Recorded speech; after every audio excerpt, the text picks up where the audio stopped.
So, hi mga ka-caregiver, it's me, Eunice. So today, may changes dun sa experience na hinihingi ng agency.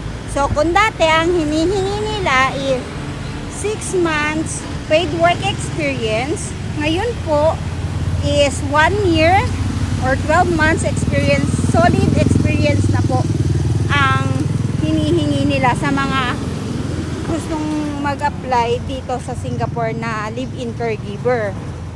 So bagong update po yun sa akin ng agency ha. Tsaka hindi po ako taga-office.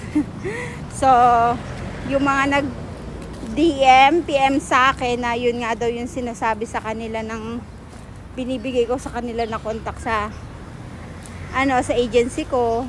So kinonfirm ko yon. So confirm nga. So kung dati 6 months, ngayon po 12 months o 1 year solid experience. 1 year paid work experience. So, yun po yung bagong update nila ha. So, again, sa mga gusto mag-apply ng live-in caregiver dito sa Singapore, kailangan po meron kayong 1 year solid experience ng elderly care.